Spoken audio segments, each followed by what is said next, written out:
Okay, we'll go through this scene and then I think we'll call it a day. Okay, so now Pinocchio's gone free. He's been united with his conscience. He's learned a couple of lessons. Don't be an actor and don't lie. And those things are quite similar, right? And especially once you're caught in your actor trap, don't lie to get out, because that will just make it worse. So that's the first of his trials, his moral trials on the road to becoming real. All right, now here we're in a different place. We're at this, I think it's called the Red Lobster Inn, and it's a shadowy place, right? And it's kind of cave-like, so it's like it's an underground entrance to somewhere that's not good. And so, and it's a foggy night, and you can't really see, so everything's murky and gloomy there. And so inside, we see the coachman and the fox and the cat. And the coachman's a bad guy. He's that mask that we saw. First of all, he's the archetype of that mask that was judgmental about Pinocchio having a voice. And it's like, one of the things Jung said about the shadow, and this is, I would say, one of the primary impediments to enlightenment, is that if you start looking at your motives for misbehaving, and I mean by that something very specific. I don't mean that you're misbehaving by someone else's standards. I don't mean that. I mean, when you know by your own standards that you're doing something that's devious or malevolent or underhanded, you know it, and you still do it. So it's your own judgment you're bringing to bear on yourself. If you look at why you're doing that, the longer you look at it, the deeper a hole you dig. And so this is the motif of Dante's Inferno, fundamentally. So Dante's Inferno is a story about, I can't remember his name, unfortunately. Might be Dante, in fact, although I don't remember. He's led into hell by Virgil, who's an ancient philosopher, thinker. And hell has levels, and so the outer level is, and this is a Christianized version of hell, because there's hells of all sorts, but this is a Christianized version. And so on the outermost levels of hell, which is sort of like normal life, are the ancient philosophers, and they're still in hell because they weren't Christian, but it's kind of like, it's like cheap motel hell instead of the full pit thing, you know.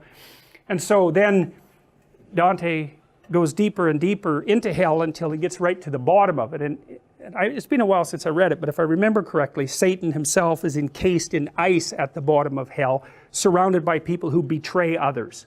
And so Dante's notion was that the worst of all possible violations of moral behavior was betrayal, and that they're in the deepest levels of hell. And I really like that idea. I think it's true, because if you trust me, then you're manifesting the necessary courage that puts someone through life. You know, if you're smart, you don't trust me because you're naive. You trust me knowing that I'm full of snakes and so are you, but maybe we could cooperate and move things along nicely, you know, and we could reduce each other to our word, and we could cooperate. But you're awake, you know, and then I betray that, then I'm undermining your necessary faith in life and humanity. And you can really hurt someone that way. Like sometimes it's self-betrayal, but you can really do someone in that. We can really traumatize them. So that they can't recover. And so it's a really terrible thing to do to someone. And maybe it's the worst thing, and that was Dante's idea. And it's tied in.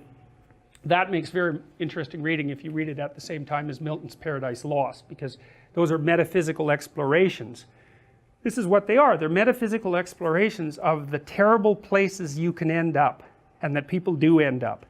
And also a metaphysical explanation of what spirit takes you there. So, because you might ask, well, why do you betray someone? And that is a deep question. And so you'll have your specific reasons, but under that there'll be some other reasons, and under that there'll be some other reasons, and under that there'll be some other reasons. And if you go all the way to the bottom, you come up with the ultimate reasons why you betrayed someone. And when you look at that, that will not be pretty. That's when your proclivity for evil, let's say, unites with the general human proclivity for evil, and you discover just exactly what you're capable of.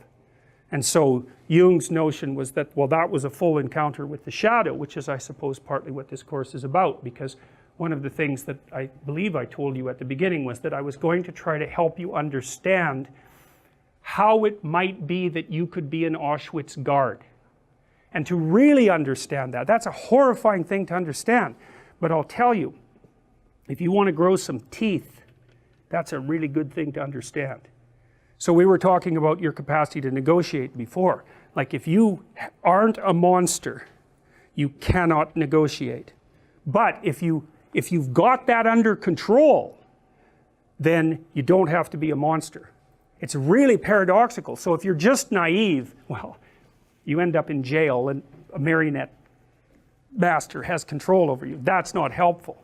So that's not good. That just means you're useless and you can be manipulated. You won't go out of your way to be malevolent, but it's mostly because you just don't have the skills, the organizational skills, or even the depth to do that. You know, you're good because you're harmless. That's not good. That's easily manipulated.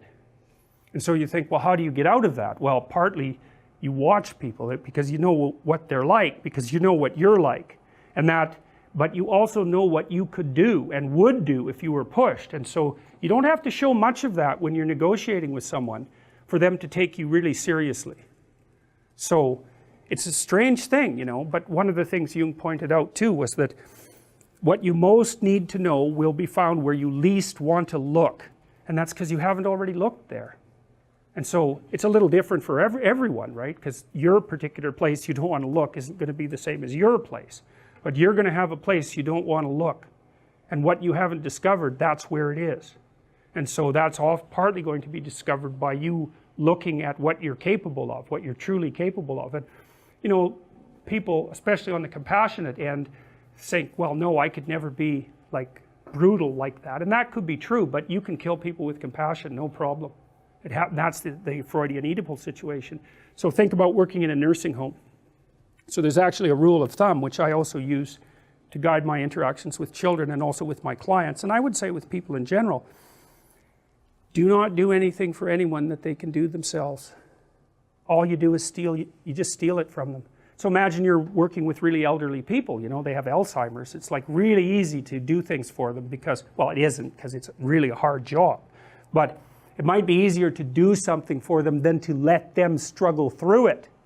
But you just speed their demise, right, by taking away the last vestiges of their independence. And you do the same thing with kids. It's like, struggle through it, man. Did you ever see My Left Foot? That's a great movie. It's about this author whose name escapes me at the moment. Brilliant. It's a brilliant movie. And the person who played the part is Daniel Day-Lewis. I think he won an Academy Award for it. But it's about this author in Ireland who was, I think he had cerebral palsy. And all he could really do was use his left foot. That was it. The rest of him was pretty spastic and not controllable. But he was there. He was very intelligent and he was with it. And his dad would not help him. He had to drag himself up the damn stairs with his left foot. He just would not help him. And what happened was he learned how to live. You know, he could function. And the book, which is called My Left Foot, and the movie does a lovely job of laying that out. But you have to be one hard-hearted son of a bitch to let your son crawl up the stairs with his left foot over and over. You think about that. But what's the alternative? You know, if he would have been, and of course he lays this out in the book, if he would have been catered to, he would have ended up just like you'd expect someone who was always catered to. So it's a very nice lesson in